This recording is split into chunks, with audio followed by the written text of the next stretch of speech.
Good evening, this is Mordechai Kutkis in Jerusalem. The last few days we have witnessed the Israeli government talking about a possible attack against Iran and Iran's response that it will, God forbid, punish Israel for such an attack. And now Britain is getting involved. Its navy is not too far away. And where's America? Who knows? But when we talk about the possibility of war, God forbid, it's quite scary. I mean, we have a choice.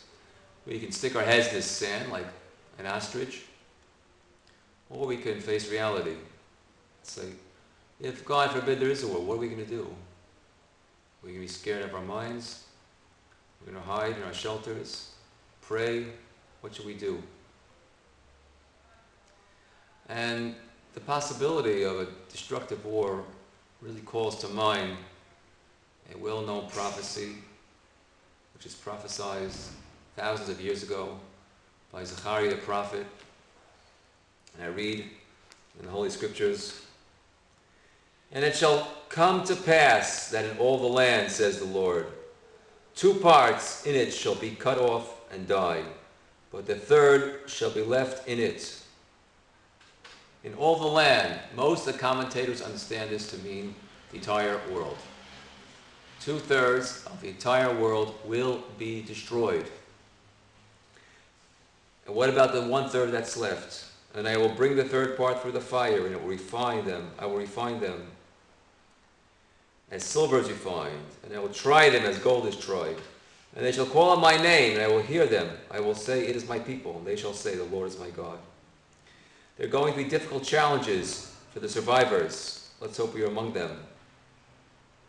But who will survive? Those who call out. "They shall call on my name, and I will hear them." If we call on God's name, God will hear us. There's a fascinating story brought down in the Medrash about a man who comes to visit a city-state. He heard that there's an amazing mayor there, and he's walking outside the walls of the city. It's late at night, and he gets caught by the guards. They take him to jail.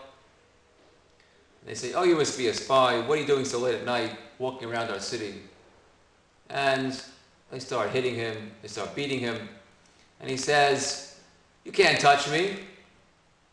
How dare you?" He said, "Well, what's wrong with you? We do it to everyone who we catch." He said, "You don't understand. I'm a friend of the mayor. If you touch me, you'll be in big trouble." So the guards didn't know what to do. They were confounded. And one said, "Hey, maybe he's right. Maybe he's a friend of the mayor. Let's wait till tomorrow morning." The next morning, they knock on the mayor's door, and they go visit him, and they say, "Your Lordship, we found your friend last night." The mayor takes one look at this man, and he asks him, "Do I know you?" And the man says, "No, you do not." So the mayor asks, "How is it that you're my friend?" And the man replies, "Mayor, I don't know you and you don't me. But I trusted you. I put my faith in you." And the mayor said, "You trusted me. I will not let you down. You're a free man."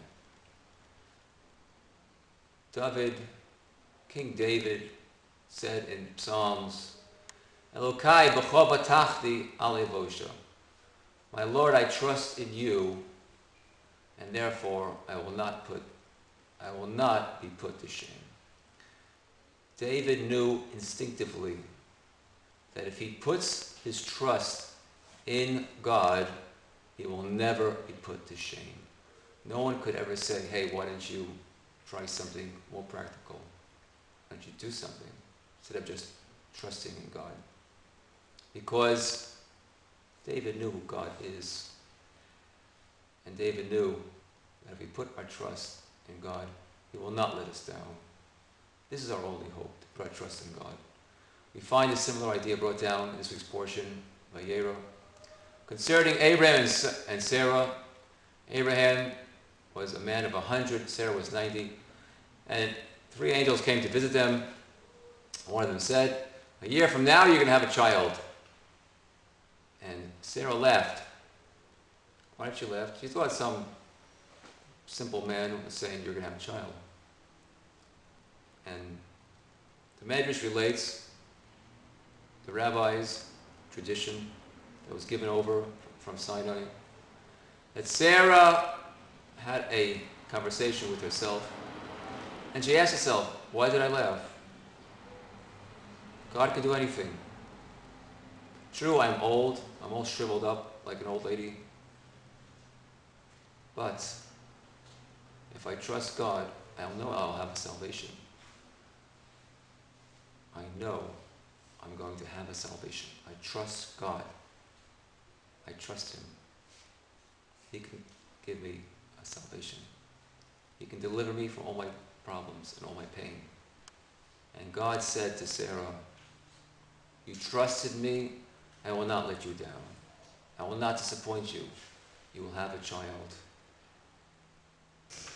This is a lesson of our weekly portion, and this is the lesson of our times. That at a time when we hear the footsteps of Messiah, at a time when nations are threatening war against each other, our only solution is to turn to God, to pray to Him, and He will hear us, as Zechariah tells us. Our only course of action is to trust in God. That is our only hope. If we place our complete trust in God, He will not disappoint us. He will never let us down.